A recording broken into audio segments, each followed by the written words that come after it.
चाल जय जिनेन्द्र, जय श्री कृष्ण। अभी आज हम हमारा जो नया सब्जेक्ट है उसको स्टार्ट कर रहे हैं। मैंने एडमिट करूँ पड़े बदल। तो सर्वतोभद्र चक्र हमारा जो सब्जेक्ट है वो है सर्वतोभद्र चक्र। सर्वतोभद्र ये नाम दिया गया और सर्वतोभद्र चक्र ये जो टॉपिक है ज्योतिष शास्त्र में ये बहुत पुराना शास्त्र है, आज का नहीं है। क्योंकि पहले के समय में जिस प्रकार से जो फलादेश होते थे, ग्रहों का वेद देखा जाता था। वेद, ये ग्रह क्या वेद कर रहे हैं, कैसे वेद कर रहे हैं, उनके वेद के लिए एक बड़ी सी, ऐसे तो कुंडली छोटी होती है बनाना, लेकिन इसमें सारी हर एक राशि की जो नाड़ियाँ हैं, नाड़ी का भी इसमें उल्लेख होता था। और प्रत्येक एक राशि के 9 विभाग बनाए गए। कितने? एक राशि के 9 विभाग। अब आप यहाँ देखोगे कि अगर एक राशि का 9 विभाग हो रहा है तो आपकी 12 की 12 राशियों के कितने विभाग होंगे? सीधी बात। तो ये भी जो भी यहाँ पे आपको उसके जो विभाग होते थे उसमें एक एक को धनांश, पापांश ऐसे नाम दिए जाते। सर्वतोभद्र यंत्र या उसके चक्र में हर एक राशि को और हर एक उसका एक एक वर्गीकरण, एक नक्षत्र के 4 चरण। आवाज बंद करो, कौन है?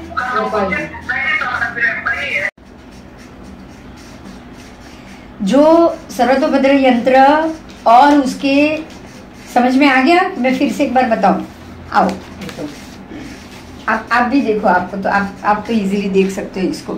सबको भी मैं बता देती हूँ और आप भी देख सकते हो। ये सर्वतोभद्र की ऐसी कुंडली बनेगी। ये एक ही कुंडली, पूरी कुंडली है और उसको चारों तरफ से 28 नक्षत्रों में डिवीजन किया जाता है। चारों तरफ 28 नक्षत्रों से इसका डिवीजन होता है। और ये डिवीजन में जैसे कि यहाँ से ये जो शुरू हुआ लास्ट वाला अभिजीत और श्रवण नक्षत्र, कोने वाला, यहाँ से हर एक दिशा और कोण का नाम मैं बाद में बोलूंगी क्योंकि उसको तो हमको पढ़ना ही पढ़ना है। लेकिन यहाँ पे आपके 7 नक्षत्र, यहाँ पे 7 नक्षत्र, यहाँ पे 7 और यहाँ पे 7, हर एक दिशा के नक्षत्र होते हैं। प्रत्येक शास्त्र में नक्षत्र की दिशा की शुरुआत भी अलग अलग होती, ये ध्यान रखना। जैसे कि ये कृतिका नक्षत्र से पूर्व दिशा शुरू हुई, कोई अश्वनी से भी पूर्व दिशा शुरू करते हैं। आपको पहले के शास्त्रों में ये सारी चीज अलग अलग मिलेगी। कोई ज्योतिषाचार्य ने इसको कृतिका से शुरू किया है, कोई ज्योतिषाचार्य ने उसको अश्वनी से शुरू किया। और आप देखोगे कि पहला नाम तो अश्वनी का ही आता है, पहली राशि मेषी आती है और पहला नाम तो अश्वनी का ही आता है। तो अश्वनी का अगर नाम पहला हो तो कृतिका से शुरू करने का क्या कारण है? देखो, ये समझने की बात है। और ये तो छोड़ो, ये जो जैन शास्त्र है ये तो बहुत ज्यादा पुराना समय का है। उन्होंने तो अभिजीत से शुरू किया। अब मानोगे नहीं, लेकिन पूर्व दिशा का सबसे पहला जो नक्षत्र है वो है अभिजीत। क्योंकि इसके लिए भी एक लॉजिक है, आपको ये समझना है। जब दक्षिणायन शुरू होता है ना, उत्तरायण दक्षिणायन, ये तो हमने उत्तरायण के वक्त आपको मैंने ये बताया था। उत्तरायण के वक्त जब भी उत्तरायण शुरू होगा, सूर्य पुष्य नक्षत्र में होगा, लेकिन चंद्र उस वक्त अभिजीत में होगा। और इसीलिए जब, क्योंकि उत्तरायण से ही शुरुआत, अब अगर आप उत्तरायण से शुरुआत मानोगे तो चंद्र अभिजीत में है, दक्षिणायन से शुरू मानोगे साल की शुरुआत तो सूर्य अभिजीत में। दो में से एक तो अभिजीत में है ही, अभिजीत और पुष्य। इसीलिए जो शुरुआती नक्षत्र है सबसे पहला, इसीलिए जैन शास्त्रों ने तो अभिजीत को ही माना है।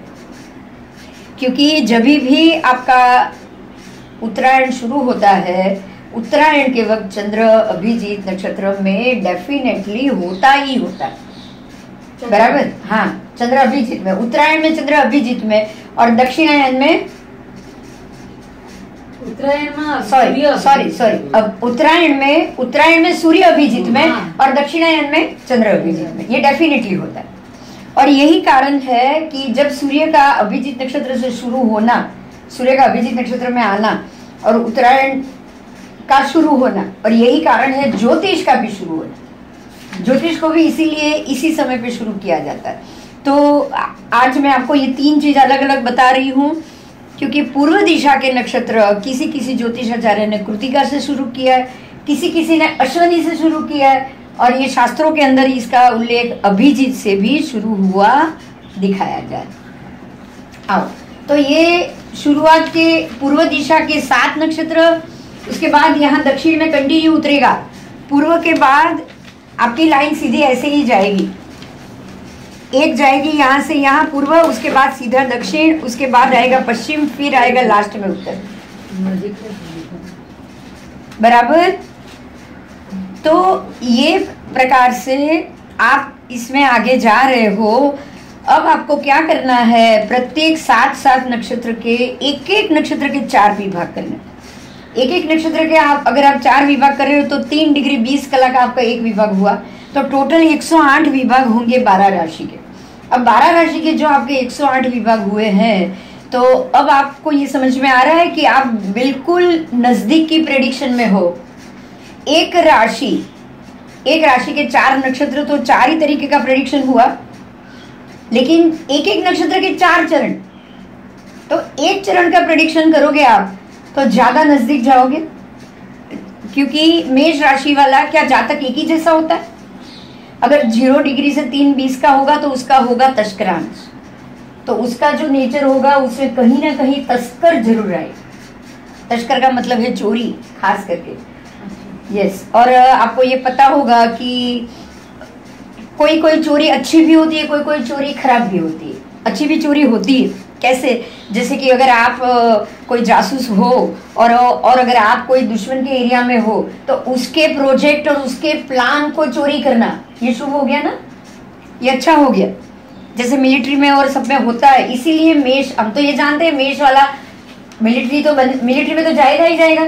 तो मिलिट्री वाले को अपनी चीज को बचाना और सामने वाली चीज को एक्सपोज करना या उसको चोरी करके लाना, उनके लिए तो ये मेडल की बात है कि नहीं? बताओ, है ना? उनके लिए तो ये मेडल लेने की बात। तो ऐसा नहीं है, आपको ये नहीं समझना है कि हर एक चोरी बुरी, ऐसा नहीं है। किसी के अच्छे के लिए ये चोरी हो रही है ना, तो ये प्रशस्त, मतलब बहुत अच्छी मानी जाती। आज अगर देश के लिए आप ये काम कर रहे हो, कोई मिलिट्री बेस ऑफिसर है और वहां जाके आप दुश्मन के एरिया में जाके उनकी चीजों को जानकारी लेके आप आओ और उसके ऊपर काम करो, तो ये तो बहुत ही अच्छी बात हो गई। इसको चोरी नहीं कहा जाएगा, इसको तो गलती को ढूंढना, मतलब गलत चीज को फाइंड करके आप आए हो। किसी ने गलत इन्वेस्ट किया है, आप वो गलत को उखाड़ रहे हो। एक तरीके से ये चोरी नहीं है, उसके लिए चोरी है, सामने वाले देश के लिए चोरी है, आपके लिए तो ये बहुत अच्छी बात। तो हर एक चीज को 2 पहलू से देखना चाहिए, 2 क्या और भी पहलू से देखना चाहिए। कभी भी एक पहलू से किसी भी चीज को हमें नहीं देखना। कई बार अच्छा काम करने के लिए भी चोरी करना पड़ता है। अच्छे काम के लिए भी कोई चीज को चुराना भी पड़ता है। आप अगर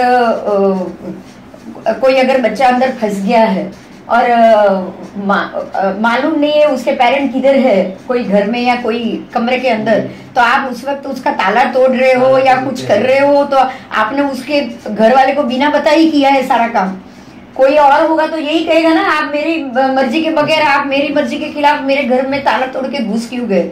मगर बात जरूरी है कि भी किसी की जान बचानी है, तो उसके लिए ये कोई चोरी नहीं कहा जाएगा ऐसा। तो ये तस्करांश मतलब उसका नेचर ये होता है, ये आपको ये ध्यान रखना है। तस्करांश के बाद का अंश जो होता है वो है भोग्यांश। तो मेष राशि वाला जो दूसरा चरण है उसका 3 डिग्री 20 कला से लेके 6:40 तक का जो चरण है, वो इंसान भोग यानी कि मालिक मंगल आप कैसे देखोगे?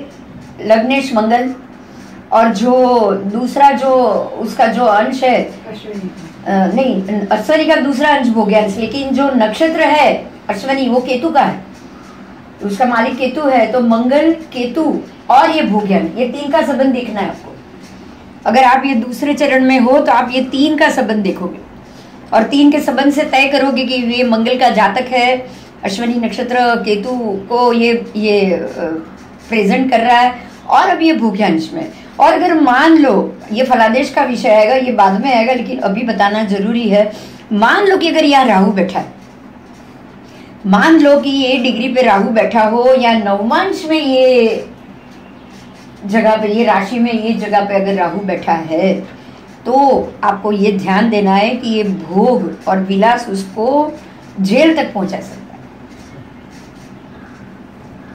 आपको ये मालूम होगा कि बहुत सारे ऐसे साधु संत कि अपनी अपनी नॉर्मल दिनचर्या में है, लेकिन जब ऐसा मौका आता है ना, तब कब वो एरिया में चले जाते हैं ना, उनको खुद को नहीं मालूम रहता है। इसका कारण यही है कि अगर आपका लग्न भोग्यांश में है, अगर आपका लग्न ये अश्वनी, मेष राशि और अश्वनी के, तो आपके दिमाग में मंगल, राहु, भोग्यांश और केतु, ये चारों का संयोजन होगा कि नहीं होगा? यहाँ राहु भी है, यहाँ केतु भी, और भोग्यांश भी है, और ये जगह पे शनि, ये राशि में जब भी शनि आएगा गोचर का, नीच का होगा, तो विवेक तो आप खो ही दोगे। ऐसे समय में आप विवेक ही छोड़ दोगे, और अगर विवेक छोड़ दिया और ये गोचर का 2.5 साल का समय है, तो थोड़ा तो है नहीं। गोचर का शनि का तो मेष राशि से 2.5 साल का समय आएगा। पर्टिकुलरली ये डिग्री पे भी, डिग्री पे तो बहुत कम, डिग्री पे कम, लेकिन राशि में तो आएगा, तो उसको तो मिलना ही मिलना है। हाँ, आप राशि में देखो तस्करांश भी आएगा, फिर भोग्यांश आएगा, मतलब पहले चोरी करोगे, दुनिया से छुपाओगे, बाद में उसका भोग करेंगे। हाँ, उसके बाद उसका भोग करोगे, तो आगे आगे जैसे जाओगे ना, उसके फल में तो आपको अशुभ मिलते ही मिलते रहना। ऐसे ही थोड़ी कोई आदमी जो भी काम करता है वो 15 दिन, महीने या 2 महीने में सुलट जाता है, ऐसा तो होता ही नहीं। 20 साल के बाद भी केस खुलता है। अभी आसाराम जी का क्या हुआ? 20 साल के बाद, 20 साल के बाद 2002 में उसके खिलाफ ये 2002 में तो उसने काम किया, उसके ऊपर केस बना होगा 10 साल के बाद। राशि भी नाम से मेष राशि है, मैं इसलिए ये कह रही हूँ। आसाराम नाम भी उसका मेष राशि के ऊपर से, राशि मेष ही होगी उनकी। अगर मेष राशि है तो आप समझ सकते हैं कि ये दिमाग के ऊपर या मन के ऊपर तो यही राशि बसी हुई होगी, और हो सकता है भोग्यांश या तस्करांश ये सबसे ही वो बाहर निकल रहे हो। हमारे लिए तो ये प्रैक्टिकल बात है। जब उनकी कुंडली मिले और आप देखो अलग बात, लेकिन आपको तो हर एक की कुंडली तो आपके हाथ में नहीं आने वाली, हर एक व्यक्ति की कुंडली तो आपके हाथ में नहीं मिलने वाली। और ऐसे समय में आपको क्या देखना चाहिए कि भाई भोग्यांश या ये सारी चीज, अब तस्करांश भी आ गया, तो जो भी काम किया है चोरी छुपे किया है, ये बात कंफर्म है कि जो भी आपने काम किया है दुनिया को छुपा के किया है। गलत तो किया ही है, लेकिन गलती के साथ साथ आपने इस चीज को जेल में जाओ वो दर्जे का काम किया है। देखो ध्यान दो, तस्करांश का मतलब क्या है? तस्करांश का मतलब ही है चोरी होना। अब आप चोरी तो कर रहे हो, लोग चोरी की सजा भी भुगतोगे। जब तस्करांश में होगा तो ही होगा ना ये सब। अगर आपका ये अंश जो तस्करांश नहीं है, तो आपको पुलिस स्टेशन या चोरी तक तो पहुंचने की जरूरत ही नहीं पड़ने वाली है क्या ना।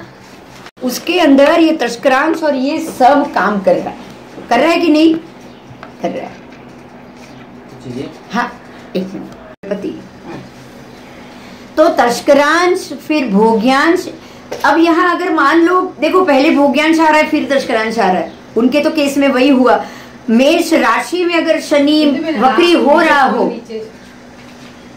मेष राशि में अगर शनि वक्री हो रहा है, કેમ ટાઈમ થઈ ગયો બંધ? ના ચાલુ છે પણ તમારો ના એમ नहीं, टाइम बोलो થઈ ગયો બંધ नो चालू છે। तो आपको यहाँ ये ध्यान देना है कि ऐसी स्थिति कब आई, क्यों आई। हम तो आज एक एग्जांपल ही ले रहे, कुंडली का ही ले रहे। आपको यहाँ पे सर्वतोभद्र से क्या क्या मिल रहा है ना, वो देखना है, ठीक है। आशाराम जी की कुंडली में या उसके नाम राशि से ये हो सकता है शनि वक्री हो।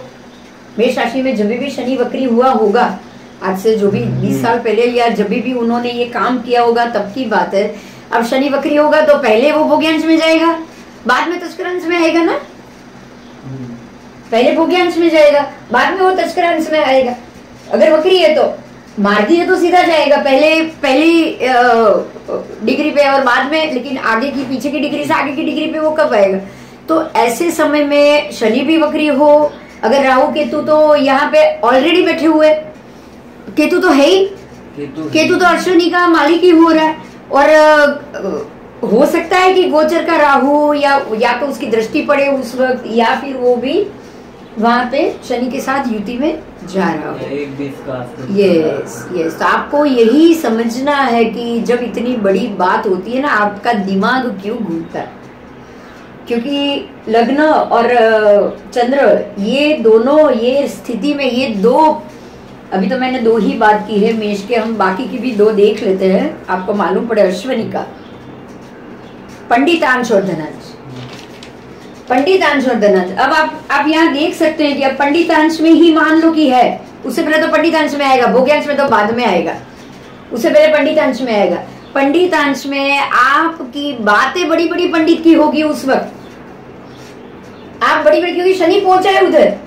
आपका जन्म का तो ये स्थान नहीं है, जन्म का तो आपका तस्करांश ही है या भोग्यांश ही है, तो दिमाग में भोगी और कुछ है ही नहीं। लेकिन गोचर का शनि जब वक्री होते होते पहले पंडितांश में आया है, तो आप बातें बड़ी कर रहे हो, लेकिन काम टोटल उससे विपरीत और गलत कर रहे हो। समझ में आ रहा है? ये गोचर का फल है। बात ये पहले एक का तो खत्म करूं, ये गोचर का फल है। गोचर में यहाँ से राहु अगर गुजर रहा है तो भी वक्री आएगा, पीछे से ही आगे आएगा। केतु खुद आ रहा है तो भी पीछे से आएगा। शनि आया तो वक्री होके, नीच का होके यहाँ से निकल रहा है। भले आदमी आज दशानंद रावण की भी बुद्धि भ्रमित हुई थी ना, ऐसे किसी की भी यहाँ पे बुद्धि भ्रमित हो सकती है, और वो भी पंडितों की, और वो भी पंडितों की, वो भी बड़े बड़े पंडितों की बुद्धि भ्रमित हो सकती है। समझ में आ रहा है? तो ये अंश का क्या उपयोग है आपको ये देखना है। अगर अभी तो हम पहले पढ़ेंगे, ये मैं आपको एज एन एग्जाम्पल ऐसे मौके बता रही हूँ। मेष राशि हमने अभी पकड़ ली क्योंकि उनकी मेष राशि है, नाम से तो मेष राशि है ही, और जिस हिसाब से वो पंडित और वो उस हिसाब से वो तो राशि के ऊपर के अलावा तो उनका दूसरा नाम हो ही नहीं सकता, बराबर। और हो सकता है दूसरा भी हो तो भी राशि इफेक्ट करेगी, नाम राशि तो इफेक्ट करेगी। तो आपके सामने ये लाइव एग्जाम्पल अभी हुआ उनको, आप अभी देखोगे ना तो जस्ट अभी उनको वापस सजा हुई। अब समझो क्यों। अभी राहु मेष में, अभी मतलब राहु हो गया, डबल हो गया। राहु मेष में, शनि तुला में, केतु तुला में, और ये तो मालिक ही, अश्विनी का तो मालिक ही शनि, और ये भी अभी देखो, अभी वो शनि राशि छोड़ेगा, मतलब अभी ये भोग्यांश में ही होगा। आप गोचर का राहु चेक करो, आप गोचर का 1 मिनट के लिए राहु चेक करो अगर पंचांग है तो, नहीं तो उसी में देख लो आप। आज गोचर का राहु चेक करोगे तो भी आपको ये तस्करांश धनांश इसके ऊपर से ही निकलेगा, गोचर का राहु भी। ये लाइव एग्जाम्पल आपको दशा गोचर और पूरे सर्वतोभद्र की आपकी ये पूरी कुंडली हर एक नवमांश के विभाग से आपको मिल रहा है। राहु मेष राशि में 14-20 का, भरणी का फर्स्ट। हाँ, भरणी का पहले नक्षत्र का है ना, आओ उसका भी हम देख लेते हैं। भरणी का पहला 14-20 एकदम डॉट में, लेकिन आगे पीछे पे प्रभाव देता है। हाँ, वो तो 5 डिग्री ये भी आएगा इसमें। यही टॉपिक सर्वतोभद्र में आएगा कि कोई एक ग्रह कितनी डिग्री दूर तक उसका रेशियो रहता है, उसको कालांश बोला जाता है, कालांश। आप मेष में राहु है तो समझ लो कि मेष राशि की जो भी दशा अवदशा होनी होगी उसके मेष में एंटर होने से ही हो जाती। और वैसे भी निरूपांश, और अभी तो वो निरूपांश के ऊपर है, मतलब जो राजा पाठ में बैठा था, जो राजा के बन के अपने पूरे इतने आश्रमों का मालिक बन के उसने राज किया था कि नहीं किया, वो जो राजा पाठ में जाके आप बैठे थे उसकी अब धीरे धीरे दुर्गति की तरफ उसको लेके जा रहा है। भरणी वैसे भी यम का नक्षत्र है, बहुत क्रूर नक्षत्र, बहुत ही क्रूर नक्षत्र। और ऐसे क्रूर नक्षत्र में इसका आना, राहु का आना, वो वैसे भी उसके लिए तो अब राहु भरणी से तो अश्विनी पे आएगा। हाँ। और इस सबसे आगे जाएगा तो फिर जब तक ये शनि मतलब ये उसने अपना प्रभाव दिखाना शुरू कर दिया। हमारे लिए ये लाइव एग्जाम्पल है। और अब आपको ये समझना है कि अगर इस तरह के पापांश एक अंश 1 डिग्री का अगर आपको इस प्रकार से लाइव और सॉलिड रिजल्ट मिल सकता हो ना, अडानी का भी ऐसा ही कुछ हुआ होगा, क्योंकि उसका पूरा बिजनेस तो और से ही है ना अडानी। अडानी भी आपको, आप देखो ना, वो नाम से तो आ ही गया ना, अफेक्ट में तो आ ही गया। हाँ, अडानी, क्योंकि गौतम अडानी नाम बहुत कम लोग जानते हैं, अडानी और उसका पूरा बिजनेस अडानी के ही नाम से। फिर भी हम उसको, अगर हमारे पास तो उसकी कुंडली नहीं है, गौतम अडानी आएगी 15 दिन के अंदर न्यूज़पेपर में उसकी कुंडली आ जाएगी। शनि तो आया ना कुंभ में, आ जाएगी, तो आप उसको देखेंगे तब हम करेंगे उसका। पर प्रॉब्लम तो है ही नहीं उसको, प्रॉब्लम सच में नहीं, प्रॉब्लम क्रिएट किया गया है वो तो है, लेकिन कुछ भी हो असर तो हो गया ना उसका। 24 जून 62 12 बजे राशि में भी गौतम नाम 24 जून है ना। और 1962 अब बस, तो फिर इसके ग्रह तो मेरे को पता है, मेरी आसपास का जन्म है, 3 महीने पहले का ही, मेरे से 4 महीने पहले का ही जन्म है। फिर तो उसका शनि तो मकर का है, मकर का शनि है, और नवांश में मेष और उसका ही राहु है। अभी भी मेरा भी मेष से ही राहु जा रहा है, नववंश में मेरा मेष का ही राहु। तो मेष राशि पे राहु की हाजिरी और केतु की मतलब स्थिति। अच्छा, अडानी की कुंडली है आपके पास? 29 डिग्री का लग्न है, तो ये तो घूम ही गया है।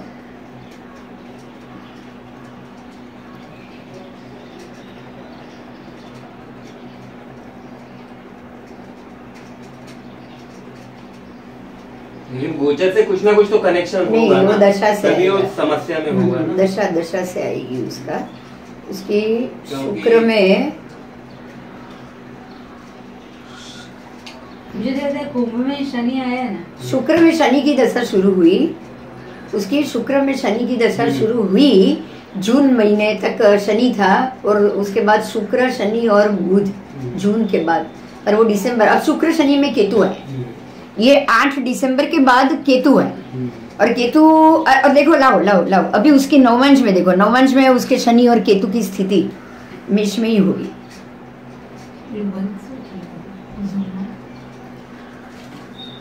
एंड થઈ જશે હવે હમણાં થોડું 10 મિનિટમાં। અપગ્રેડ કેમ ના, અત્યારે કે પ્રોગ્રામ અપગ્રેડ નથી કરવાનો, चालू है। नववंश चेक करती हूँ मैं एक बार, इससे जवाब आ जाएगा। नीचे पाछी जो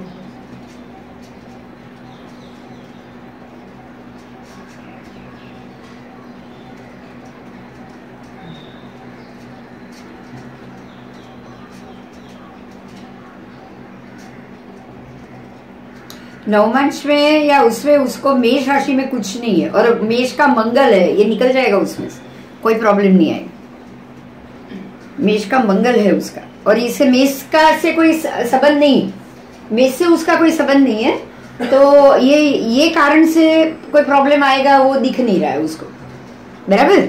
और अभी तो गोचर में जो मेष राशि से राहु जा रहा है ना, गोचर में मेष से राहु जा रहा है, तो अगर इसका जो राशि मेष बिगड़ी हुई होती तो कब से डब्बे में आ गया होता। ये नहीं आएगा, ये खाली सबको परेशान के लिए ही खड़ा किया गया। उसके सरनेम में ये, सरनेम से भी कुछ नहीं, वो गौतम अडानी से ही जाएगा। इसलिए इसको ये नहीं, मैं आशाराम बाबू को मैं चौकस से ले सकती हूँ। इसमें ना हमको जो परफेक्शन आए ना उसी को ही लेना, जो इम्परफेक्ट है अभी क्या हुआ है उसको नहीं लेना।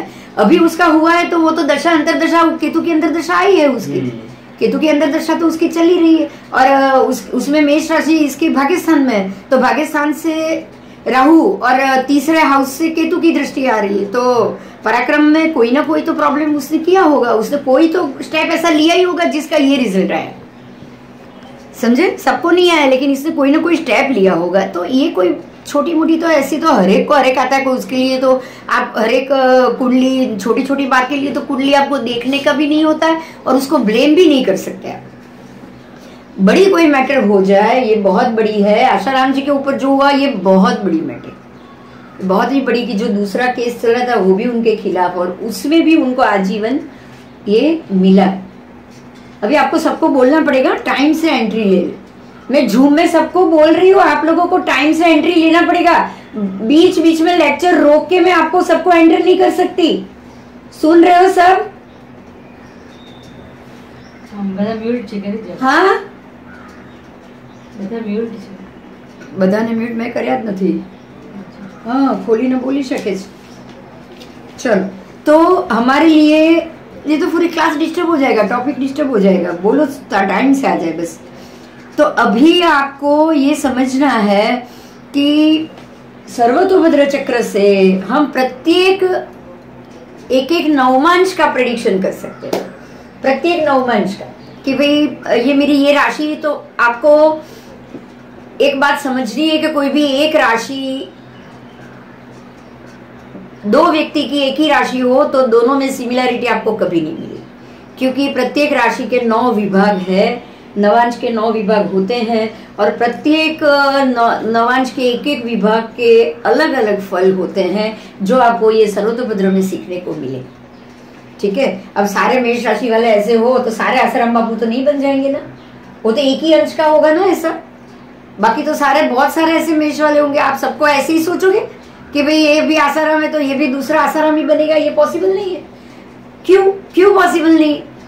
इसीलिए तो ये बहुत लोग ज्योतिष में विश्वास भी नहीं करते ना कि अब ये मेष राशि है तो एक सी वाला मनमोहन सिंह बना और एक सी वाला कहाँ भटक रहा है. पर ऐसा नहीं होता है, क्योंकि हर एक के अंश अलग. हम ये अंश के ऊपर भी जा रहे हैं और ये पूरा टॉपिक अभी हम शुरू कर रहे हैं. आपको ये मैं बताऊं, ये किताब है. अगर आप में से जिसको भी ये चाहिए, आपको ये किताब रीना मैडम को, ये तो उसमें उल्टा दिख रहा है, दिख भी उल्टा दिख रहा है, सीधा नहीं दिख रहा है कैमरे में, तो उसको पढ़ने भी नहीं, वो बोलेंगे क्या लैंग्वेज है. तो ये सर्वतोभद्र की किताब है. बहुत छोटी किताब है लेकिन बहुत इम्पोर्टेंट किताब है. तो आपको जिनको चाहिए मैडम को बोल देना, वो आप सबको जेरोक्स कॉपी करा के दे दे. बराबर. क्योंकि यही किताब चलेगी सर्वतोभद्र के टॉपिक में, यही किताब चलेगी. और इसमें श्लोक के साथ है, मतलब ये बहुत ही प्राचीन है और हमको इसी के ऊपर से ये सर्वतोभद्र करना है. एक मिनट फोन ले वो पर्सन. भारती बेन, हाँ હું તમને કરું, થોડો લેક્ચર ચાલુ છે, હું કલાક પછી કરું. હા હા હા હા.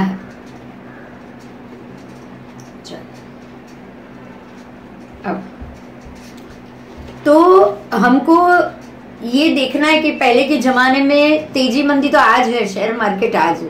पहले के जमाने में खास करके एक राज्य से दूसरे राज्य की लड़ाई होती थी, है ना. तो सर्वतोभद्र के हिसाब से ग्रह नक्षत्र में जब भी अशुभ वेद होने वाला हो उसी वक्त चढ़ाई करते, ताकि सामने वाला राजा, चाहे वो 100 सैनिक लेके आप जाओ, सामने 1000 सैनिक हो तो भी आप जीत जाओ. उस हिसाब से ये व्यू रचना बनती थी. और ये सारा कैसे बनती थी, कौन से नक्षत्र हो और आप क्या ये स्टेप लो, चढ़ाई करने का स्टेप लो और आप जीतो ही जीतो. ये सारी चीज आपको इसमें से मिलेगी, ये किताब से मिलेगी. तो ये बहुत महत्व की है. आज चाहे लड़ाई नहीं है, लेकिन आज बहुत सारे ऐसे छोटे छोटे काम होते हैं जिसमें हमको कॉन्कर करना होता है, हमको जीतना होता है कि भाई मैं ये चीज पुटअप करूँ तो मैं ऐसे टाइम पे पुटअप करूँ वो एक्सेप्ट ही हो जाए. हाँ, मतलब जैसे टेंडर भरना, हाँ, या इलेक्शन का फॉर्म भरना. हाँ. और इसके लिए आपको बहुत सारे फोन भी आएंगे ज्योतिष के कि मैं ये काम कब करूं, मैं ये कब करूं. तो उसके लिए ये चीज आपके लिए, ये बहुत काम की चीज होगी.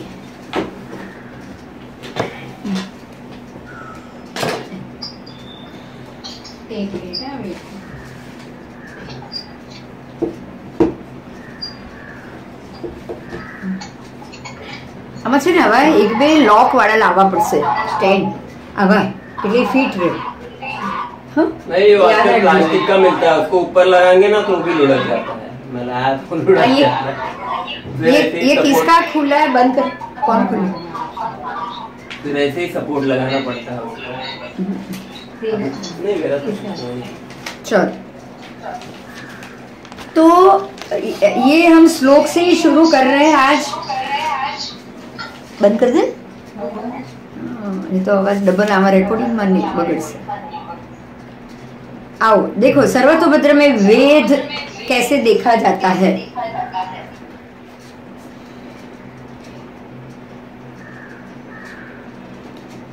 इसमें 5 चीज होती है। 5 चीज क्या होती है उस पे हम आज बेसिक सीखेंगे।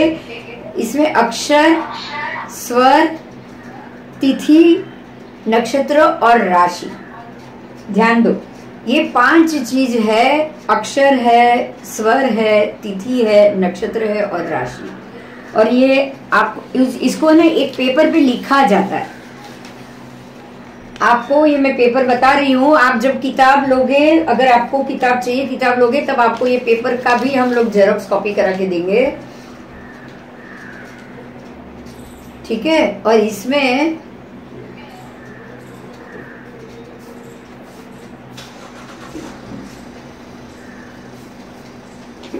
આ પેપરમાં અક્ષર ને બધું લખેલું નથી ને, આખો કોઠો ભરેલો, એટલે એ આપણે લાવવું પડશે।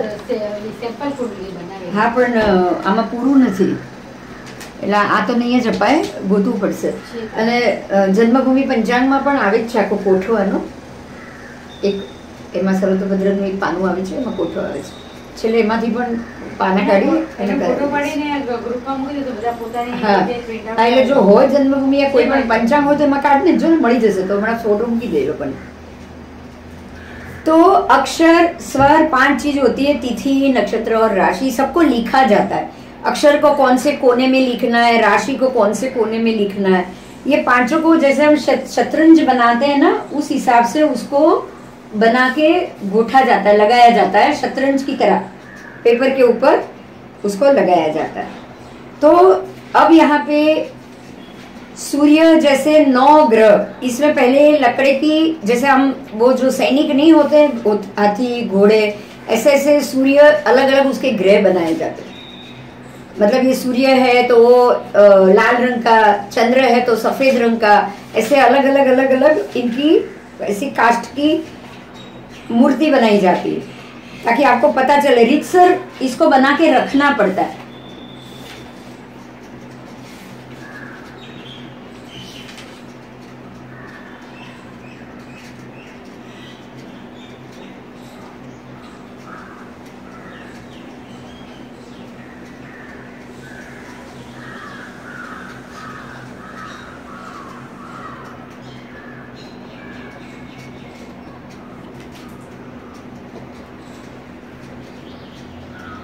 तो इसको ऐसे लगाया जाता है, उसमें हर एक रंग ग्रह को उसके रंग के हिसाब से रंगीन करोगे तो आपको पता चल जाएगा। ये जब पेपर में वेद भी होता है ना, तो अलग अलग कलर से होता है। तो ये वेद किसके कि कौन से ग्रह का है, अगर सूर्य है तो पीला होगा, चंद्र है तो सफेद होगा। इस प्रकार से वेद भी अलग अलग रंग के होते हैं।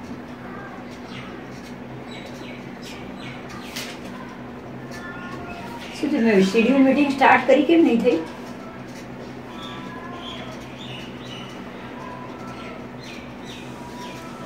आपको हर एक ग्रह के अलग अलग रंग से वेद करोगे तो आपको पता चलेगा।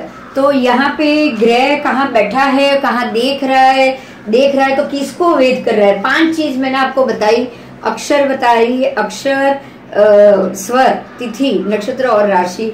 अगर ग्रह 5 को वेद कर रहा है तो उसका क्या फल है, अगर ग्रह 4 को वेद कर रहा है तो क्या फल है, अगर 3 को वेद कर रहा है तो क्या फल है। तो हम उस हिसाब से इसमें आगे जाएंगे। तो ये मनुष्य, पशु, पक्षी, फिर देश, नगर, ग्राम, मतलब बड़े से बड़ी ये जैसे ये पूरी पृथ्वी, आपको जिसके लिए भी देखना है आप सबके लिए इसमें देख सकते हो। तो हानि वृद्धि या होना, या कोई काम करोगे तो कब करोगे, कितनी सक्सेस मिलेगी, उसमें खास करके प्रसिद्ध नाम हो तो उसका अक्षर, पहला अक्षर बराबर, और वो अक्षर का जो नक्षत्र हो वो नक्षत्र। देखो समझ में आ गया। तो अ न ई पहला अक्षर कौन सा आएगा, मेष राशि और अश्विनी नक्षत्र आएगा। समझ में आ रहा है। तो उस हिसाब से ये मेष राशि में से राहु निकलने के कारण किन किन को तकलीफ होगी। तो जो व्यक्ति इस चीज को, जिसकी कुंडली में ये 4 वेद हो रहा है, 5 वेद हो रहा है, जितने ज्यादा वेद हो रहा है, जितना अशुभ वेद हो रहा है, उन लोगों को वो चीज ज्यादा मिलेगी। तो आपको यहाँ ये चीज समझनी है कि ये प्रॉब्लम किसको हो सकता है। ज्योतिष यही ढूंढेगा कि ये काम करने से मुझे फायदा होगा या नहीं होगा, इसको फायदा होगा या नहीं। तो हमको पहले क्या करना है, वेद कर बनाने पड़ेंगे कुंडली में। वेद शुभ और अशुभ दोनों हो सकता है। दोनों हो सकता है, दोनों हो सकता है। क्योंकि मैं ये बात तो मैं फिर से आज रिपीट कर रही हूँ, कोई भी ग्रह खाली अशुभ है ऐसा कभी मत सोचना, कभी भी मत सोचना। और यही चीज है मेष का राहु, आज अगर मेष में से राहु निकल रहा है ना, तो जिनकी भी कुंडली अच्छी है, जिनकी भी कुंडली बहुत मेष राशि अच्छी है, जिनको भी मेष राशि से अगर ये समय में फायदा होगा, वो ये राहु के निकलने के कारण इम्पॉसिबल ऐसा नॉलेज वो व्यक्ति पाएगा। ऐसा आप सोचोगे कि ये इम्पॉसिबल, और वो चीज आपको मिलेगी। तो आपको अगर ऐसा चाहिए, आपको बहुत अच्छा सा नॉलेज चाहिए, आपको बहुत बढ़िया नॉलेज चाहिए, तो आपको ऐसे समय का भी इंतजार करना चाहिए। क्योंकि ऐसे समय में जब भी आपका राहु बलवान हो या कुछ हो, तब अगर आपको अगर कोई चीज मिल रही है ना, तो आप समझ लो कि इससे बेटर कुछ है नहीं। तो ऐसा मत सोचो कि ये जैसे आसाराम जी को ये तकलीफ वाली बात हुई है, ऐसे ये किसी और को भी सबको तकलीफ वाली होगी ना। ये ऐसा नहीं होता कि ये सबको तकलीफ वाली बात हो। जो होता है ना, होस्ट बना के दीदी चलो अब तुझे आवे ये ऑपरेट कर। तो यहाँ हमारे लिए जरूरी ये है कि मेरी कुंडली में मेष राशि कहाँ पे है, मेष राशि ने किसको वेद किया है, वेद किया है तो शुभ किया है या अशुभ किया है या क्या किया। बराबर। तो आपको ये पता चल जाए। ऐसे ही बता रही हूँ, मेरा सूर्य मेष का है, और उधर राहु जब क्रॉस हुआ 5th हाउस में, तभी मेरा बेटा मेरे से अलग हो गया। ये राहु को चेंज करना था तो होगा ही क्योंकि 5th हाउस का संबंध आ रहा है, 5th हाउस का संबंध आ रहा है, तो वो दूर जाएगा। अब दूर गया है तो वो आपके कुंडली में मेष राशि का अशुभ फल नहीं है। હવે તો તું બની ગઈ, હવે તું જોઈ લે, એમાં કોઈ પ્રોબ્લેમ નહીં આવે। હવે આ બંધ થઈ જશે તો ચાલશે, તું બની ગઈ છે હવે। ચાલુ છે ને એમાં ચાલુ છે કે નહીં? હા બસ ચાલુ જ છે હવે એમાં। એ તું હવે તને મેં એટલે બનાવી દીધી, એટલે હવે આ તો બંધ થઈ ગયું તો ચિંતા નહીં। ચાલ, तो आपको ये कैसे लगाना है मैं भी थोड़ा बोल रही हूँ। देखो, इसमें 4 दिशा 4 विदिशा, पूर्व पश्चिम उत्तर दक्षिण ईशान अग्नि नैऋत्य वायव्य, 4 कोणों में, चारों में अ आ ई, जो 4 जो हमारे, इसको अब वर्णाक्षर कहोगे ना, अक्षर आप जो कहते हैं वो अक्षर, वो अ ईशान कोण में अ जाएगा, बिल्कुल कोने में। आप ऐसे बनाओगे। इसका मैं सिर्फ 1-2 चीजें समझाती क्योंकि सारा तो आपको बता नहीं पाऊंगी। तो ये ईशान कोण है, तो यहाँ कॉर्नर में सबसे पहले आएगा अ, फिर अग्नि में जाएगा आ, अग्नि में जाएगा आ, साउथ ईस्ट। हाँ, उसके बाद वायव्य में छोटा ही, नैऋत्य में छोटा ही और वायव्य में बड़ा ही। नैऋत्य अ आ ई, आप लाइन से ही जाओगे, अ लिखोगे, फिर बाजू में आ लिखोगे, नैऋत्य में बड़ा ई, चौथा लास्ट है ना बड़ा ई। तो ये जो 4 अक्षर है अ आ ई, अब आगे के भी आपके सारे अक्षर आ जाएंगे, क ख ग घ भी आ जाएंगे। वो आपको पेज ही लेना है क्योंकि आप पूरा अभी लिख भी नहीं पाओगे, और ये फोन से या जूम से इसको समझ भी नहीं पाओगे। बराबर। तो आपको ये पेपर और ये यही पाना है, इसका ही जेरोक्स करा देना। मैं यही मांग रही थी, पूरा बुक ही जेरोक्स करा। हाँ, वो तो बहुत अच्छा है, आप बुक रखो, नहीं तो ये सब्जेक्ट पढ़ ही नहीं पाओगे। जो भी ऑनलाइन है सब जान लो आप। अगर आपने ये बुक और ये सब्जेक्ट, अगर ये हिंदी में ही है, बहुत अच्छी है, अगर आपने अपने पास ये नहीं रखा था, आप इसको समझ नहीं पाओगे। बराबर। तो ऐसे आपको पहले ये लिखना है अ आ ई सारे अक्षर, उसके बाद नक्षत्र के नाम आएंगे, क्योंकि उसके बाद स्वर आएंगे। स्वर पहले अक्षर आ गए, उसके बाद आएगा स्वर। तो स्वर में तो क ख ग घ आएगा। बराबर। क ख ग घ पूरा आपका उसमें आ जाएगा। अब इसके बाद हम आए अक्षर के बाद आपको रखनी है तिथियां। अब तिथि में क्या, यहाँ क्या लिखना है? नंदा, भद्रा, जया, रिक्ता, पूर्णा, ये 5 लिखी जाएगी। नंदा, भद्रा, जया, रिक्ता, पूर्णा। और आपको पता है कि हर एक में 3-3 तिथि आती है, बराबर। नंदा में आएगा 1, 6 और 11,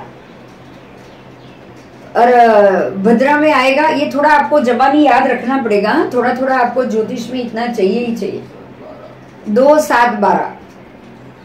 फिर तीसरा आएगा जया, जया में आएगा 3, 8, 13। उसके बाद भद्रा, भद्रा में आएगा चौथ, नूम, 14, 4, 9, 14। और पूर्णा में आएगा आपका 5, 10, 15 और 30 दोनों। ठीक है, तो ये तिथि है। मतलब अगर तिथि वेद कर रही है तो ये तिथि के समय आपको तकलीफ होगी। देखो ध्यान दो, आपको हर चीज मिल जा रही। अगर आपके अशुभ वेद में तिथि बीच में आ रही है तो कौन सी तिथि आई? समय तो मिल रहा है आपको, नक्षत्र मिल रहा है, गोचर मिल रहा है, तिथि भी मिल जाए तो दिन भी मिल गया ना, तो आप अलर्ट रह सकते हो। अशुभ वेद हो रहा है और आप कोई ऑपरेशन करा रहे हो, आप पहले अपनी कुंडली देख लो शरद भद्र में। अगर अशुभ वेद हो रहा है तो जिस दिन हो रहा है आपने उसी दिन ऑपरेशन कराना है तो आप मत कराओ भाई। बहुत अच्छी बात है ये, हर एक व्यक्ति के लिए अच्छी, ये इंडिविजुअल कुंडली। आप पता है जब हम लोग पढ़ते थे ना, आज मैं 2000 की बात कर रही हूँ, ईस्वी सन 2002, इसकी कुंडली बनाने के 2,500 रुपए लगते थे। ये रविंद्र सर जिनकी ये कुंडली है ना, वो ये कुंडली बनाते थे ना अगर आपकी, तो 2000 रुपए लेते थे तब, 2 से 2,500। इतनी मेहनत है ये कुंडली में। और परफेक्ट प्रेडिक्शन ये सब्जेक्ट में। जो भी ये जूम में ज्वाइन कर रहे हैं अपने को, उनको भी एक बार आके यहाँ एक बार ये सब देख के जाना। ये तो मुकत લઈ જશે ને, મંગાવી લેશે એ લોકો બધા, તારી પાસેથી મંગાવી લેશે। હવે તું તારી ઝેરોક્સ કરીને મૂકી દે। हाँ, जिनको भी आपको बुक लेनी है और ये पेपर्स लेने हैं ये सब्जेक्ट के, तो आपको रीना मैडम के घर से ही इसको कलेक्ट करना होगा, ठीक है? नहीं तो आप बोल देना, पेमेंट जीपे करा देना और वो कुरियर, यहाँ से ही कुरियर हो जाएगा। तो आप एड्रेस और ये सब दे देना। अगर जो भी सुन रहे हैं वो सब की बात है, रीना मैडम से आप बात कर लेना, तो आपके पास सामने होना ही चाहिए, ठीक है?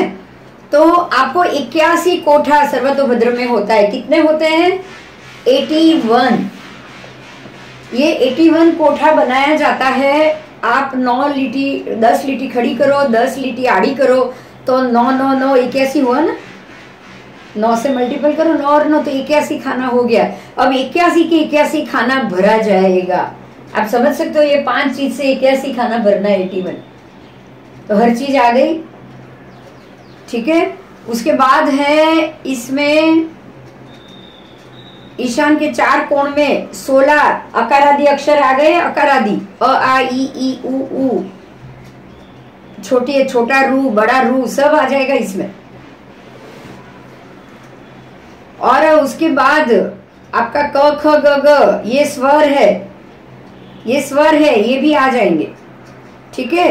उसके बाद आएगा कृतिकादि अभिजीत सहित 28 नक्षत्र। इसके बाद आएगा 28। अब आप ये सोचो, खाली मैं आपको एक मुद्दा दे रही हूं, इसमें तो पूर्व दिशा से कृतिका लिखा है। अगर कृतिका की जगह अभिजीत लिखो तो पूरा फल बदल जाएगा, विषय चेंज हो जाएगा, विषय चेंज हो जाएगा। और अगर कृतिका की जगह अश्वनी लिखोगे तो भी बदल जाएगा। तो समझ में आ रहा है कि अब 3 में से सच कौन सा है, एक्यूरेट कौन सा है? खुद एक्सपेरिमेंट करना पड़ेगा, तब जाके आप सोचोगे। क्योंकि जिसने भी किया है अभिजीत का कृति का, कोई ना कोई कारण होगा। जिसने भी अश्वनी किया होगा, कोई ना कोई कारण होगा। अभिजीत होगा तो उसका भी कोई कारण होगा। अभिजीत मुझे ज्यादा संभव लग रहा है। जो सूर्य से देखते होंगे वो लोग ने अभिजीत से किया होगा। अभिजीत ज्यादा सही लग रहा है, क्योंकि उत्तरायण दक्षिणायन की शुरुआत में अभिजीत आता ही आता है। देखो, अश्वनी नहीं आ रहा है, कृतिका नहीं आ रहा है, उत्तरायण हो तो भी अभिजीत आ रहा है, दक्षिणायन हो तो भी अभिजीत आ रहा है। तो अभिजीत मुझे ज्यादा सही लग रहा है। तो अभी आपको क्या करना चाहिए, कृतिका से भी अपनी एक कुंडली बनानी चाहिए और अभिजीत से भी अपनी एक कुंडली बनानी चाहिए कि नहीं? क्या लग रहा है बोलो? कि तो ही एक्यूरेसी मिलेगी ना। हमको तो एक्यूरेसी में हम तो सीख रहे हैं भाई, हमारे लिए तो सारा रास्ता ओपन होना चाहिए, खुला होना चाहिए। चल, तो कृतिका दी 7 पूर्व में है, अगर आप अभिजीत लगाओगे तो अभिजीत से 7 पूर्व में हो जाएगा। समझ में आया? हाँ, आओ। तो इस प्रकार से नक्षत्र लिखने हैं, ठीक है।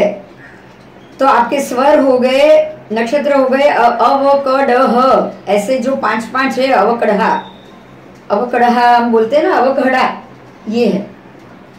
अवकड़ा जो नहीं आपको पंचांग में मिल रहा है वो ये चीज है जो हाँ कुंडली मिलन में भी यस। तो उसमें अक्षर भी पूर्व में, दक्षिण में, पश्चिम में और उत्तर में आपको उसके भी अक्षर लिखने होते हैं, ठीक है। और मेषांत 12 राशि, उसमें से 3 राशि पूर्व में, 3 राशि दक्षिण में, 3 राशि उत्तर और 3 राशि पश्चिम। तो इस हिसाब से आपको 12 राशि भी लिखनी पड़ेगी, बराबर।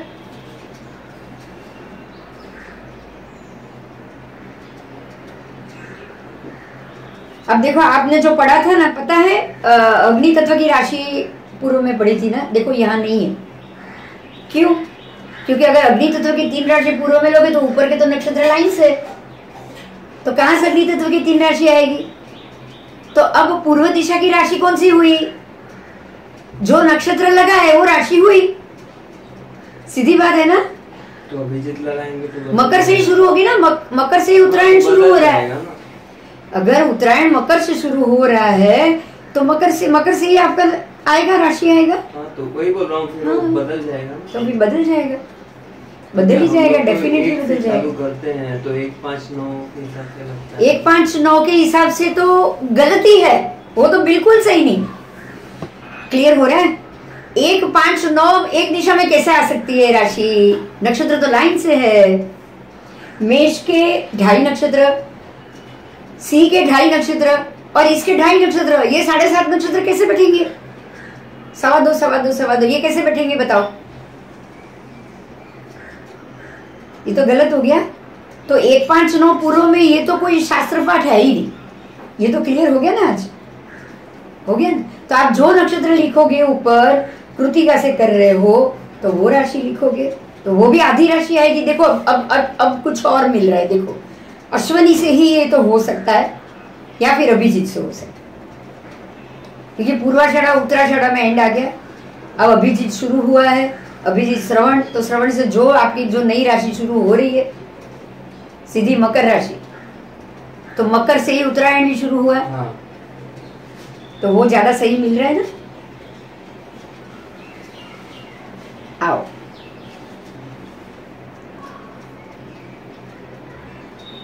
तो कोई अपनी मर्जी से कुछ भी लिख लेना, वो ऐसे शास्त्र पाठ आप देखने जाओगे ना तो मालूम पड़ेगा कि ये गलत, बराबर।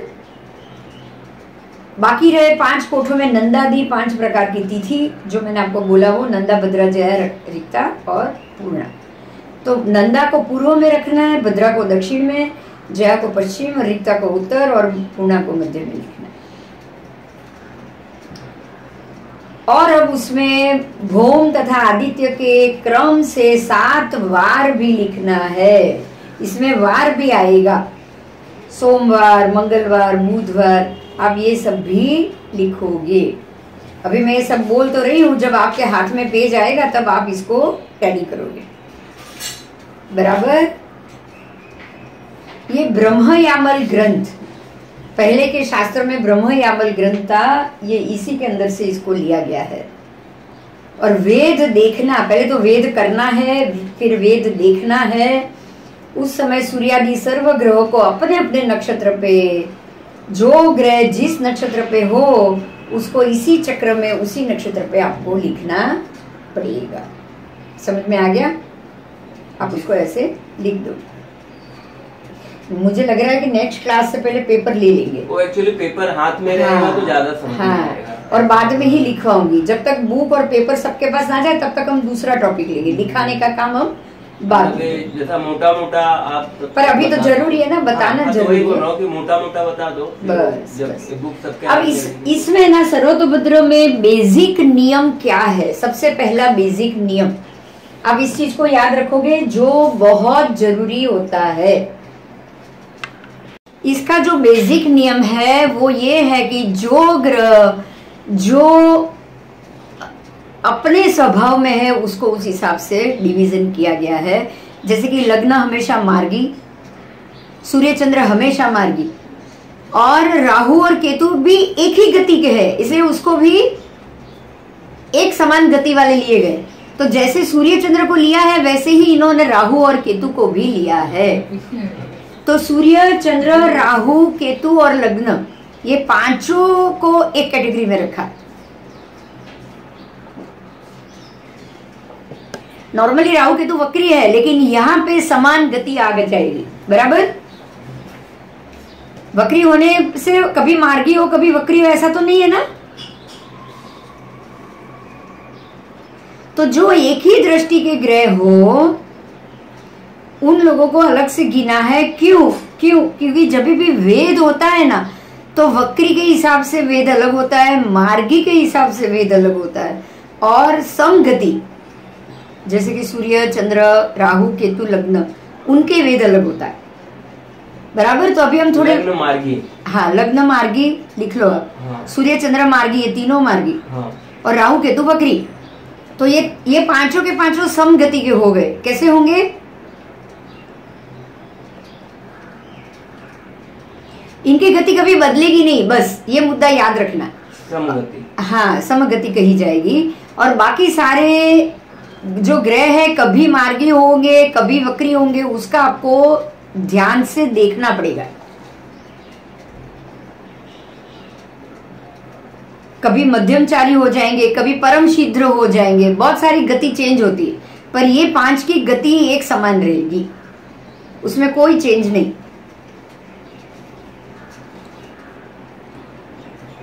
तो वेद ग्रह उसकी तीन प्रकार की दृष्टि होती है। कैसी दृष्टि होगी? एक तो सीधी दृष्टि, एक वाम दृष्टि, और एक होगी दक्षिण दृष्टि। दाहिनी दृष्टि, बाहिनी दृष्टि, और तीसरी है सीधी दृष्टि। ये तीन प्रकार की दृष्टि होती है। जब भी अगर हम किसी को देखेंगे तो एक सीधी दृष्टि से देखेंगे, या ऐसे देखेंगे तिरछी नजर से देखेंगे ना, लेफ्ट में देखेंगे या राइट में देखेंगे, या सीधा देखेंगे। पीछे तो आप देख नहीं पाते हो, पीछे तो उल्टा घूम के ही सीधा देखना पड़ेगा ना। तो आप तीन प्रकार से देख सकते हो, एक राइट में देख सकते हो, एक लेफ्ट में देख सकते हो, और एक सीधा देख सकते हो। तो ये वेद को ये तीन दिशा का वेद कहा जाता है। वेद की तीन दृष्टि होती है। हाँ, तो वेद की तीन दृष्टि होती है। वेद का मतलब ये कि ग्रह का देखना, बहुत सिंपल बात। आप अगर मैं ये दरवाजे को देख रही हूं तो मतलब कि मैं दरवाजे को, मेरी नजर दरवाजे को वेद कर रही, बराबर। मैं अगर किसी व्यक्ति को देख रही हूँ मतलब कि मेरी दृष्टि किसी को वेद कर रही है, बराबर। आएगा कि नहीं ऐसा? अगर मैं ये दरवाजे को देख रही हूँ तो मैं दरवाजे को वेद रही हूँ ना। तो ग्रह जिसको देख रहा है उसको वेद कर रहा है। तो वेद की तीन दृष्टि आएगी। एक आएगी सन्मुख दृष्टि, एक आएगी दाहिनी दृष्टि, एक आएगी बाईं दृष्टि। ठीक है, तो उसको वाम, सन्मुख और दक्षिण ऐसे तीन कहा जाएगा। तो ग्रह की जिस ओर दृष्टि होगी उस ओर उसका वेद होगा। ग्रह जिधर देखेगा उधर वेद करेगा, और वो जिधर नहीं देखता उसको वेद नहीं करता। अब आपको ये बात समझ में आ गई? आपको क्या करना है? जो अक्षर, स्वर, तिथि, नक्षत्र और आपने ये जो पांचों चीज जो बनाई है, राशि, नक्षत्र, अक्षर, स्वर और तिथि, इसको ये पेज पे लिख दिया। अब अगर कोई ग्रह यहाँ से यहाँ वेद कर रहा है तो वो क्या क्या वेद कर रहा है। मान लो कि ग्रह यहाँ पे कृतिका नक्षत्र में बैठा है, तो कृतिका से वो किसको वेद करेगा? सन्मुख वेद करेगा तो सामने वाला नक्षत्र वेद होगा। अगर दाहिना वेद करेगा तो यहाँ का नक्षत्र वेद होगा, बायां करेगा तो यहाँ का वेद होगा। और कोई ग्रह तीनों दिशा में वेद करता है, कोई ग्रह एक ही दिशा में वेद करता है और कोई ग्रह दो में वेद कर रहा है। वो कैसे वेद कर रहा है वो आप सीखोगे। या तो वो राइट में वेद करेगा, या वो लेफ्ट में वेद करेगा, या वो तीनों का वेद करेगा। अरे देखना प्रतिभा शू लख्यू छे? क्या प्रॉब्लम हुआ बोलो?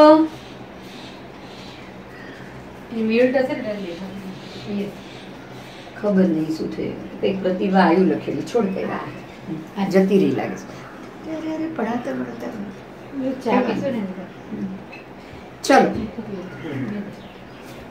प्रतिभा कनेक्टिंग टू ऑडियो ठीक। चल तो अब आपको ये बात समझ में आ गई? इतना कोई क्वेश्चन है तो बोलो, आप लोग खोल के पूछ सकते हो। जूम वाले भी खोल के प्रश्न कर सकते हो, बाद में खुद बंद कर देना बस। नहीं मैं खुल्लू राख्યું છે એમ નથી। હવે કોઈને પૂછવું હોય તો आप में से कोई प्रश्न पूछना चाहते हो तो पूछ सकते हो। बोलो तमने कोई प्रश्न? दीपक नहीं, मैं तो सामने बैठा तो पूछते ही जाता। हाँ अरे ओ गुड मॉर्निंग ठीक है, गुड मॉर्निंग तो सबको गुड मॉर्निंग। जय जिनेंद्र। कोई प्रश्न है जो अभी पढ़े उसमें? वो बात आपकी सही है, Zoom से इतना समझ नहीं आ रहा है। मैं ट्राई करूंगी आने का। नहीं बोले बुक नहीं आपके पास बुक भी नहीं है ना, तो आप एक बार आ जाओ, बुक ले लो, पेज ले लो, और ऐसा कुछ हो तो महीने में एक बार आओ। तो जब यहाँ बैठ के करने का काम होगा वो मैं यहाँ कराऊंगी।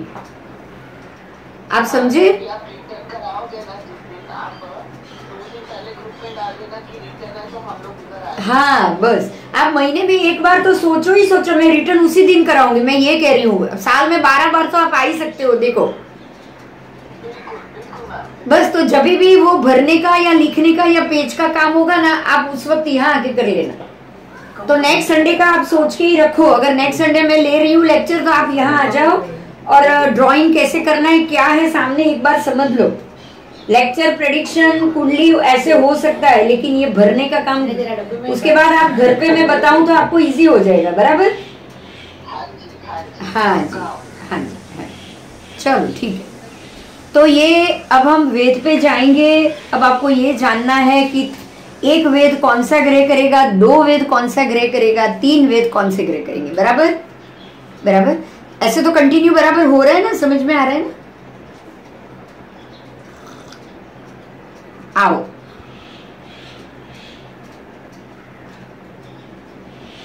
जो ग्रह वक्री हो, ये आप नोट कर लो, थोड़ी नोट करने की बात है। अगर कोई ग्रह जो वक्री है तो वो दाहिनी दृष्टि ही करेगा। दाहिनी ओर, राइट का साइड ना, दाहिना में। तो वो जहां बैठा है वहीं से उसकी राइट दिशा देखनी है आपको। और जो ग्रह अतिचारी है, मतलब कि फास्ट है, परम शीघ्र, उसकी दृष्टि बाईं ओर ही होगी, लेफ्ट साइड।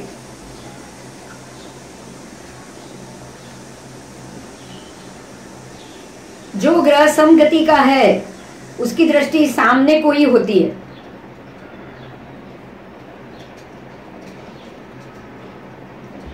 उसकी दृष्टि सामने ही होगी। मतलब अगर कोई गति ग्रह फास्ट है तो उसकी दृष्टि में फर्क आ जाएगा, दिशा ही बदल जाएगी। अगर कोई शीघ्र है तो उसकी दिशा ही बदल जाएगी। समझ में आ रहा है? तो ये ग्रह फास्ट है, स्थिर है, क्या है, ये देखना बहुत जरूरी है। मतलब ये बहुत ही डीप नॉलेज के बाद आपको ये तय करना पड़ेगा, आपका ग्रह अतिचारी है, आपका ग्रह शीघ्र है, आपका ग्रह मंद है, या आपका ग्रह सम, बराबर, या वक्री।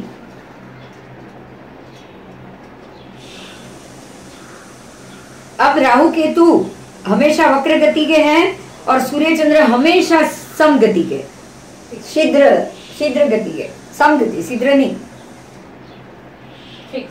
फिक्स गति। फिक्स तो है ही सब चारों, लेकिन एक वक्री है और दूसरे 2 सम है।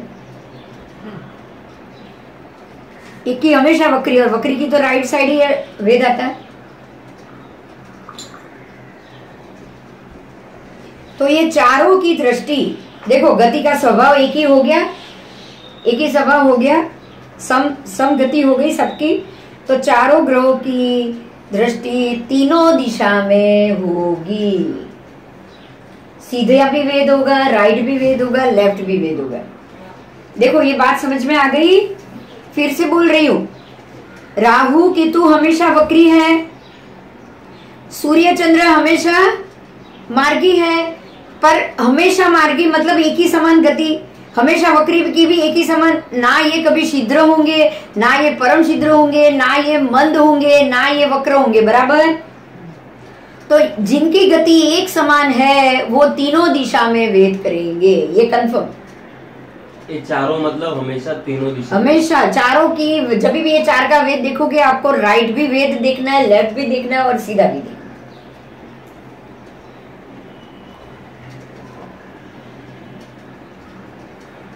आप उसका राइट वेद भी देख लो, लेफ्ट भी देख लो और सीधा ही देख लो, तीनों वेद उसका कंपलसरी देख लो, बराबर।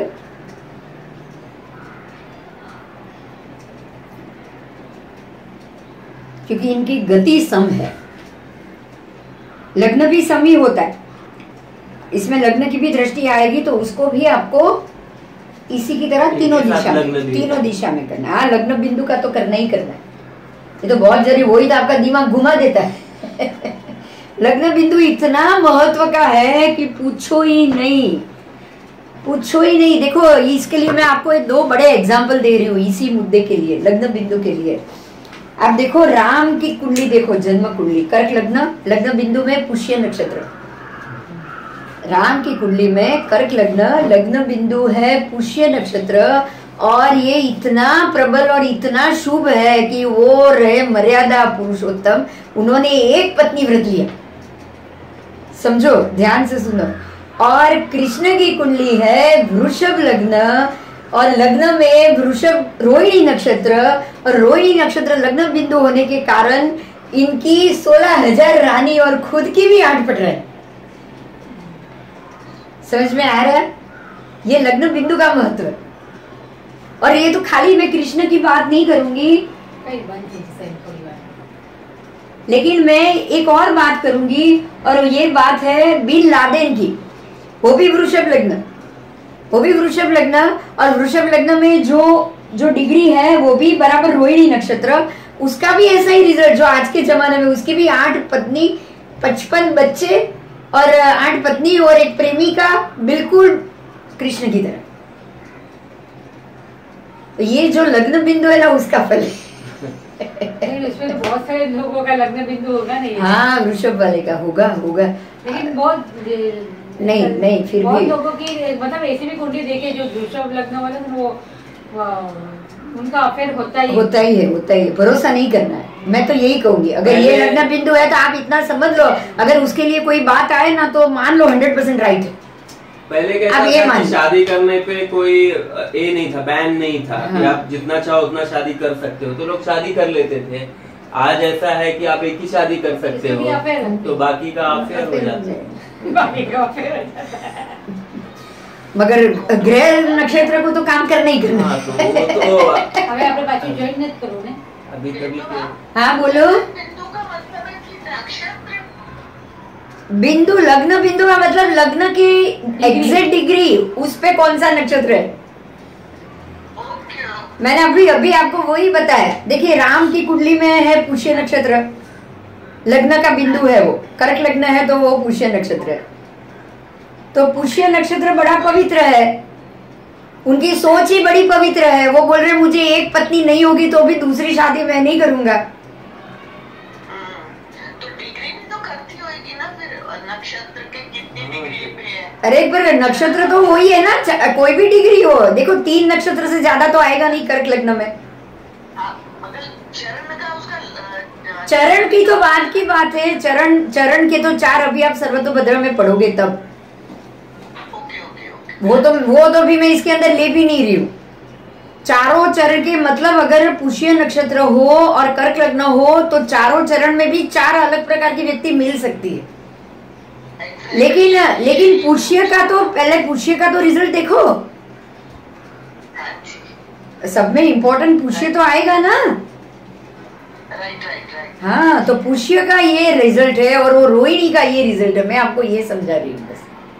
हाँ जी। रोहिणी वाला ये सोचेगा उसको कोई मर्यादा नहीं है, जिसको भी आना है आप आओ।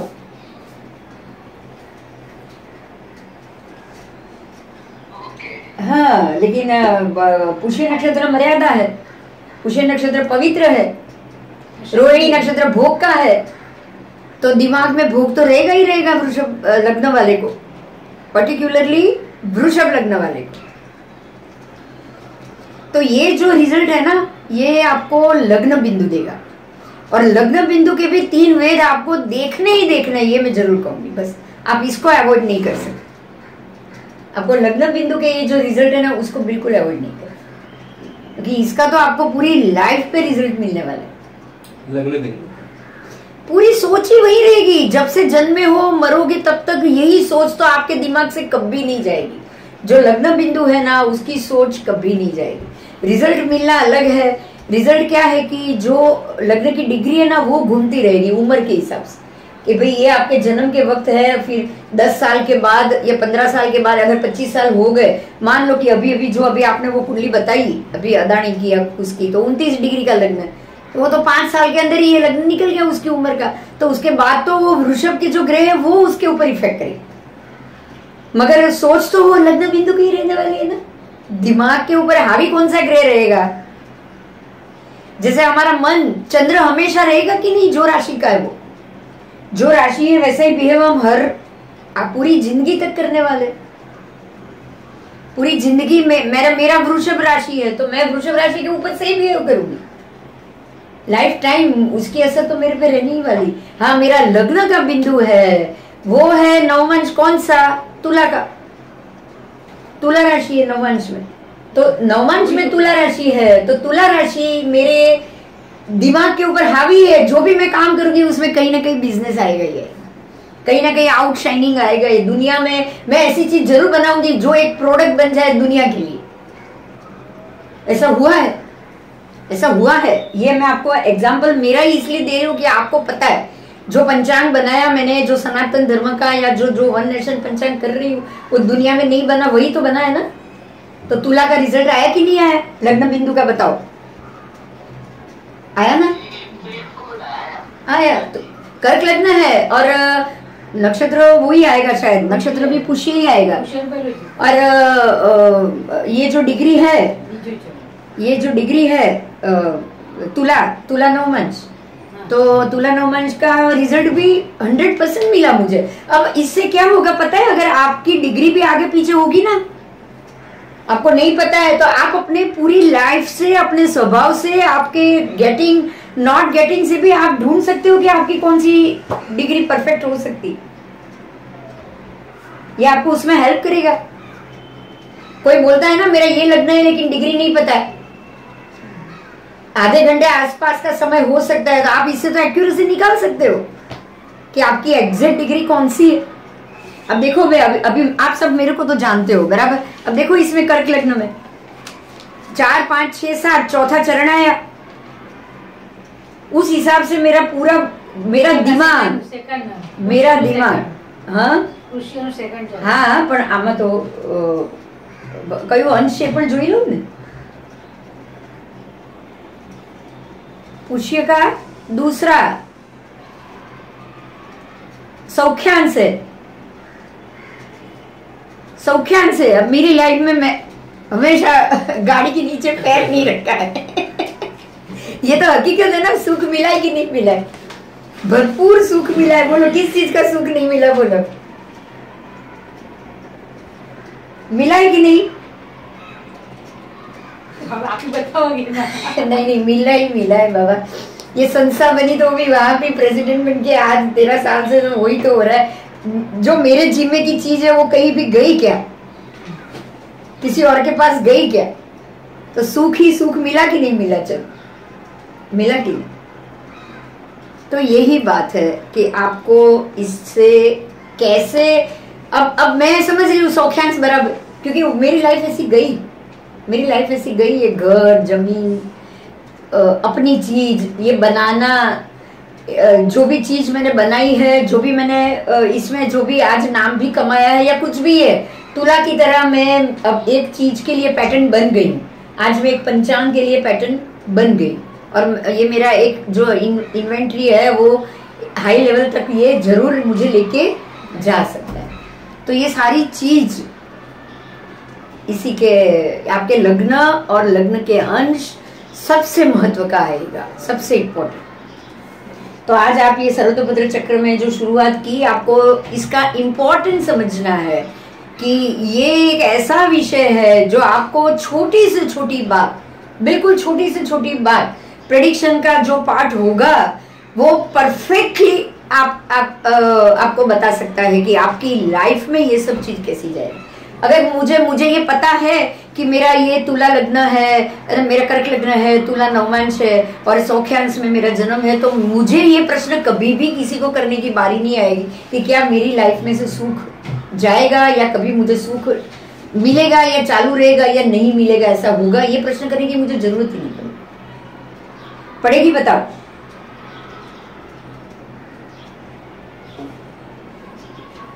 तो ये आपको मैं ये कहूंगी कि 200% प्रेडिक्शन की तरफ ले जाए ऐसा विषय है ना, है ना? तो आपको ये विषय के हिसाब से इसमें आगे जाना है और मैं ये कहूंगी कि आप इसके ऊपर जरूर पढ़ो और काम करो, इस विषय पे काम करो। बराबर कितना वाग्या है एम थियो 35 हाँ 11:35 પોણા બજે તો ઘણી વાર हाँ तो बंद થઈ જશે, तो फिर पानी चालू करिए। हाँ वापस चालू, ये बंद हो जाएगा तो वापस आ जाओ आप सब। हाँ नहीं कुछ काम हो तो क्वेश्चन है तो आओ, क्वेश्चन के लिए आएंगे। 11:15 बज रहे हैं तो फिर क्लास बंद करेंगे, ठीक है? बंद થઈ ગયું ને? आपका कई प्रश्न हो तो आगे जवा दिए। बराबर આમ તો 50 મિનિટ થઈ, લેક્ચરમાં વધારે ટાઈમ નથી થયો, આપણે નથી રાખવું વધારે, બસ હવે ભેગા થઈએ છીએ પછી કઈ પોણો કલાક आप पढ़ाओगे लेकिन लोगों के समझ में नहीं आएगा उतना, इतना ज्यादा नहीं आएगा। वो बुक एक बार देखेंगे ना, नहीं वो तो मैं समझ रही हूँ, लेकिन मैं उसके बाद की भी बात कर रही हूँ। हाँ ठीक तो है, मतलब हवा में जाएगा। आप वैसे बात भी हुई, हम लोग 1.5 घंटे में तो एक सब्जेक्ट बंदी करते थे ना, 1.5 घंटे के बाद वास्तु लेते थे ना, तो फिर यही एक ही इतना भारी सब्जेक्ट भी 2 घंटे के तक पढ़ना भी मुश्किल हो जाएगा। वही तो बोला कि ये थोड़ा कॉम्प्लेक्स जन्म कुंडली के लिए बोला, लेकिन आप एक बात सोचो कि ये ग्रहों के वेद गोचर के भी बताता है। मतलब कि अगर मुझे कोई काम करना है और मैं कोई एक डेट निश्चित कर रही हूँ कि मैं ये 15 फरवरी को मुझे ये काम करना है, तो 15 फरवरी के दिन के ग्रह की मुझे कुंडली बनानी पड़ेगी सर्वतोभद्र, और उसके वेद देखने पड़ेंगे, और सभी ग्रह के वेद देखने के बाद क्या मेरा ये काम सक्सेस जाएगा, अगर नहीं जाएगा तो मैं किस दिन ये काम करूं जिस दिन ये सक्सेस जाएगा। तो ये सारी चीज, ये बहुत ही आपको लग रहा है इतना इजी नहीं है सर्वतोभद्र सब्जेक्ट। आपको एक्यूरेसी फलादेश जिसकी भी चाहिए ना, वो सब्जेक्ट आपको पूरी मेहनत कराएगा। बराबर। और बेसिक परफेक्ट चाहिए, बेसिक बिल्कुल परफेक्ट। अगर आपको गणित नहीं आएगा चलेगा, लेकिन शीघ्र गति मालूम होनी चाहिए, सम गति मालूम होनी चाहिए, ये गति, क्योंकि ये सारी चीज कोई आपको डायरेक्ट ये मोबाइल फोनों में भी नहीं मिल रही है कि ये ग्रह की ये क्या गति। पढ़ाने वाले का तो अलग है, उसको तो आज का ये लेक्चर सर्वतोभद्र चक्र के ऊपर था। तो सर्वतोभद्र चक्र का बहुत महत्व है शास्त्रों में। इसका दूसरा लेक्चर होगा 15 दिन के बाद, और जब भी होगा आपको बता दिया जाएगा। जय जी।